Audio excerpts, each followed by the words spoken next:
Actress Angela Sarafyan was born in Armenia and came to Hollywood at the age of 4. She's in the same home where she started school in America. After high school, Angela attended Pasadena City College but dropped out to seriously pursue her career in acting. She's a rising star whose credits include The Informers, based on Bret Easton Ellis's novel, and on the Doll, and also Kablooey. And you've seen her on TV where she's had a recurring role on 24, and she's a series regular on ABC's, what is it, Paranormal Girl? Well, yes, but that was a while ago. Was it? Yes. But you started pretty rapidly. Was it hard to get an agent and to get into these roles? Well, I started doing extra work, and the first job I got an extra job on a commercial, a Coke commercial. Oh, I was wondering about the commercials. And I was upgraded from that commercial, so that's how I got my SAG card. That was like my first extra job.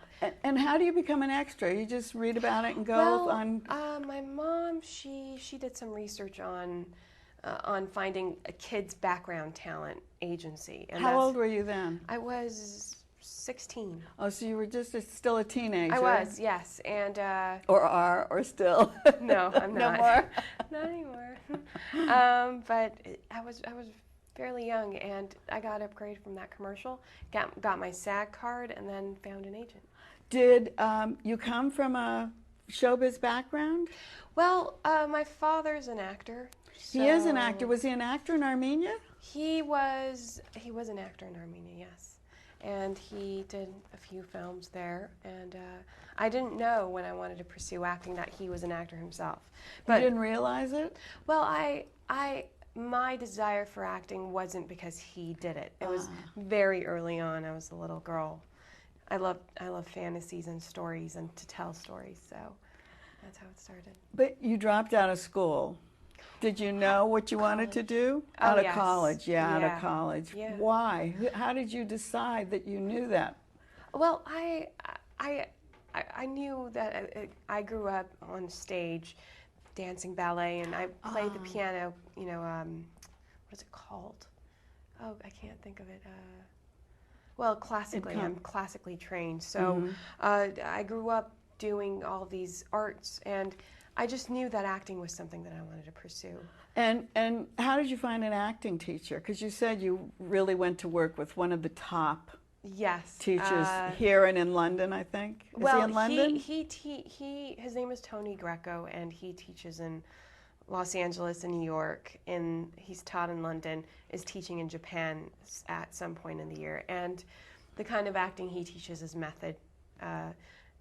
That's the technique. So when you mentioned Estelle Parsons, that's the world that this teacher comes from. And it's from Lee Strasberg and the Stanislavski method that he continues. But how did you find him? How did you know that's what you wanted to do? And how did he take you as a young person? Well, I was really young when I started that class, a little too young. I think I was 19 when I started that class, and most of the people in that class were in their 30s or mid-20s.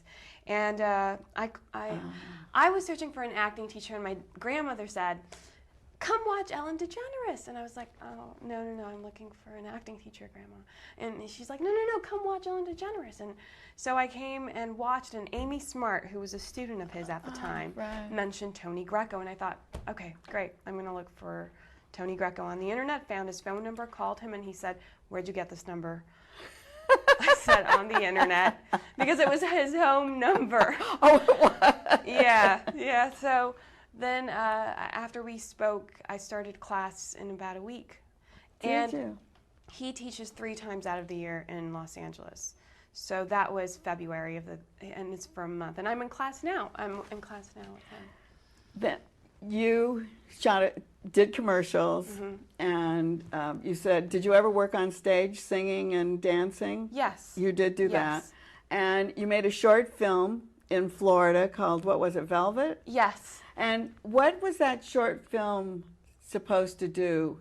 Do they think about going on to making a feature-length film, or why? I'll tell you. So they'd made 2 other short films. They're black and white, and they're mainly about relationships. And this particular one is about a guy and a girl who are in love, and she's an actress, and things are all very good, but she's unhappy. She's really unhappy with he wants to have sex all the time, and she doesn't want just sex. So you see the story start from her wanting to break, just unhappy, and at the end they break up. And then could that then, how many minutes was that? Well, should be about 10 minutes. Oh, it's a very short It's film. a very short film. So would that director try to expand it? Well, yes, they're talking about doing a possibly an HBO series type of thing. They're not very clear. So, but the point I'm getting at is, why do they make these short films? So there's all different reasons, I guess. TV, a series. Well, yes, he actually, the very first one he did, it's called A Relationship in 4 Days, won Sundance and Cannes. Oh, see, so there. So he has a very specific style. It's actually, I'm a fan of his work. Who is it? His name is Peter Glanz. Glenn. Glanz. Oh, Glanz. Yeah. Well, talking about directors, the film that is you're on the screen in almost every scene, aren't you? Have you seen that film? Yes, it's A Beautiful Life. Yes. And it's Alejandro Chomsky. Yes. And is he Argentinian? Yes, he is. And he just has you just wandering because you're a runaway. Yeah. Tell us a little bit about the story. Well, Maggie is a girl who runs away from home and tries to find her way on her own, but she's 15 or 16. Well, she's 15 when all this happened. So you see her journey from the beginning of the film till the end, and what she goes through, where she's going to live, how she's going to make money, the people that she meets in the process. It's really fantastic. And you work with a group of really great actors. Bai Ling is fantastic, isn't she? And Jessie Garcia. Yes. And is it like an ensemble? Yes, in a way, it it's like is. an ensemble cast. Did you all bond? Well, you know, it was shot in only 17 days. Where was it shot? Downtown Los Angeles. So I saw some of the buildings from downtown, but she runs away from New Jersey, I thought. No? Oh, she runs away here. Yes, she runs away here. She takes the bus and comes down. I see. And we didn't have that much time to bond, but the moments that we had together, because it's interesting, the story, she meets these people, so they're not necessarily the friends from the past. No, they're none of her friends. Does she come from a well-to-do family? She comes from a middle-class family. Dana Delaney is my mother. Is your mother, and I thought Debbie Mazur, what a turnabout as the librarian. Yes.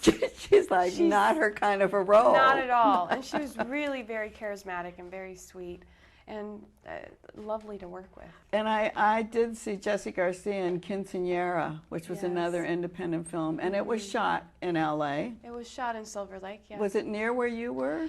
No, that was further east. We were in the heart of downtown. And what was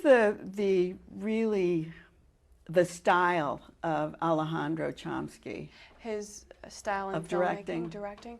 He's very involved. He likes to make sure that you're comfortable to do whatever you'd like, and he is clear about what he wants.